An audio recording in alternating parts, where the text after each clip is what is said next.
नमस्कार।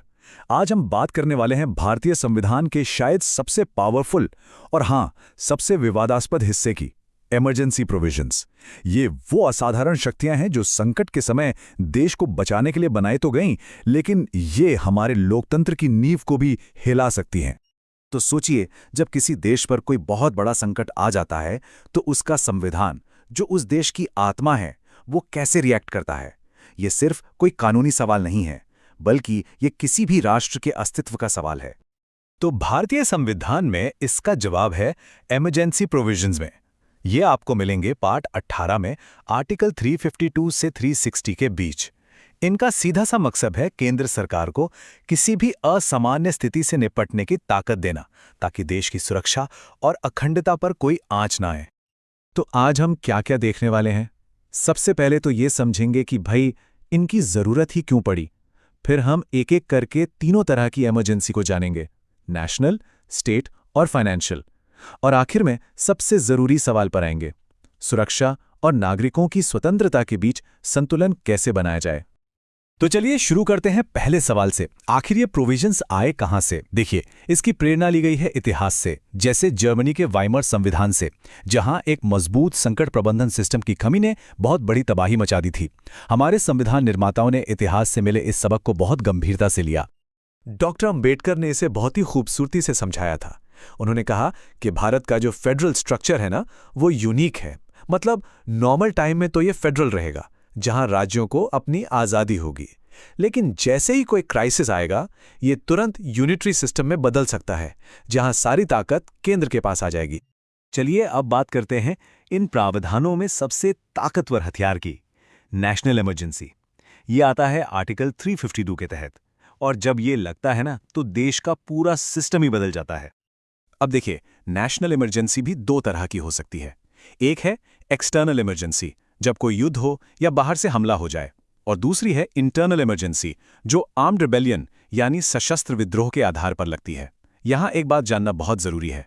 पहले armed rebellion की जगह एक बहुत ही वेग शब्द था, इंटरनल डिस्टर्बेंस यानी आंतरिक अशांति। इसी शब्द का इस्तेमाल करके 1975 में इमरजेंसी लगाई गई थी, जिसके बाद 44th अमेंडमेंट से इसे बदल दिया गया ताकि इसका मिसयूज ना हो। जब नेशनल इमरजेंसी लगती है तो इसका असर बहुत ही गहरा होता है। केंद्र राज्यों को किसी भी मामले पर डायरेक्शन दे सकता है। पार्लियामेंट स्टेट लिस्ट के सब्जेक्ट्स पर भी कानून बना सकती है, और सबसे बड़ा असर पड़ता है हमारे फंडामेंटल राइट्स पर। आर्टिकल 19 तो अपने आप सस्पेंड हो जाता है, और प्रेसिडेंट आर्टिकल 20 और 21 को छोड़कर बाकी किसी भी फंडामेंटल राइट के लिए कोर्ट जाने के अधिकार को भी सस्पेंड कर सकते हैं।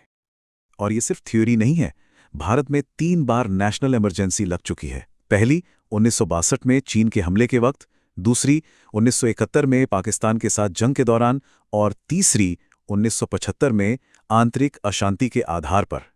यह तीसरी इमरजेंसी आज भी भारतीय लोकतंत्र के इतिहास का सबसे बड़ा विवाद मानी जाती है। तो ये तो हुई पूरे देश की बात, पर क्या हो अगर संकट सिर्फ किसी एक राज्य में हो?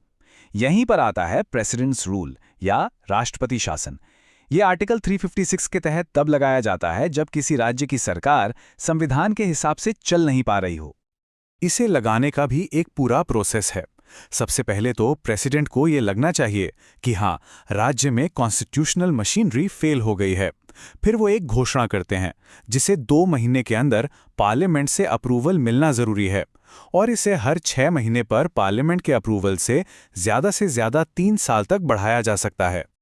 लेकिन इस पावर के गलत इस्तेमाल का डर हमेशा से था, और ये डर किसी और को नहीं, बल्कि खुद संविधान बनाने वाले डॉक्टर अंबेडकर को था। उन्होंने कहा था, मैं इस बात से इनकार नहीं करता कि इन आर्टिकल्स का गलत इस्तेमाल या राजनीतिक मकसदों के लिए इस्तेमाल हो सकता है, और यही डर इस प्रोविजन से जुड़े हर विवाद की जड़ है। चलिए अब आते हैं तीसरी और आखिरी इमरजेंसी पर, फाइनेंशियल इमरजेंसी। यह है आर्टिकल 360, और इसकी एक बहुत ही खास बात है। और वो खास बात क्या है? वो है ये नंबर 0। जी हां, आज तक भारत में एक बार भी फाइनेंशियल इमरजेंसी नहीं लगाई गई है। ये एक ऐसी पावर है जो संविधान में है तो सही, पर उसे इस्तेमाल करने की जरूरत कभी पड़ी ही नहीं। और शायद अच्छा ही है कि इसकी जरूरत नहीं पड़ी, क्योंकि इसके नतीजे बहुत सीरियस हो सकते हैं। फाइनेंशियल इमरजेंसी में केंद्र सरकार राज्यों के पूरे फाइनेंशियल सिस्टम को कंट्रोल कर सकती है। सोचिए, सरकारी कर्मचारियों, यहां तक कि सुप्रीम कोर्ट और हाई कोर्ट के जजों की सैलरी भी काटी जा सकती है। इसीलिए इसे एकदम आखिरी हथियार माना जाता है। तो ये सब जानने के बाद हम अपने सबसे बड़े सवाल पर पहुंचते हैं। ये जो प्रोविजंस हैं, ये देश के लिए एक जरूरी ढाल है या फिर हमारे लोकतंत्र के लिए एक खतरा?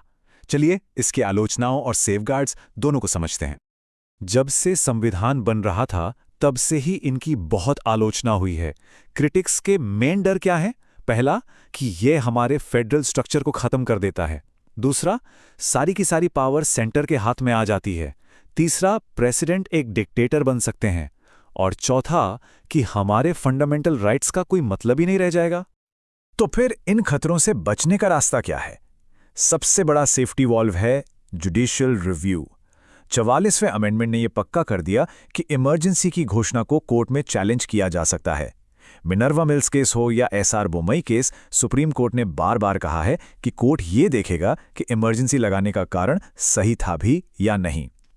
ये पावर के मनमाने इस्तेमाल पर एक बहुत बड़ी रोक है। तो आइए इन तीनों को एक बार फटाफट से कंपेयर कर लेते हैं। ये टेबल एकदम साफ साफ दिखाती है कि तीनों के आर्टिकल, अप्रूवल का टाइम और असर कितने अलग हैं। एक तरफ नेशनल इमरजेंसी है जो फंडामेंटल राइट्स तक को सस्पेंड कर देती है, तो दूसरी तरफ प्रेसिडेंट्स रूल है जो सीधे एक राज्य की सरकार को ही टेक ओवर कर लेता है। ये दिखाता है कि हर इमरजेंसी का मकसद बिल्कुल अलग है। और आखिर में हम आपको इसी सवाल के साथ छोड़कर जा रहे हैं, क्या ये इमरजेंसी प्रोविजंस एक जरूरी संवैधानिक ढाल हैं या फिर दुनिया के सबसे बड़े लोकतंत्र के लिए एक छिपा हुआ खतरा? ये एक ऐसा सवाल है जो दिखाता है कि सुरक्षा और आज़ादी के बीच संतुलन बनाना कितना मुश्किल है, और इस पर सोचना हम सबके लिए बहुत ज़रूरी है।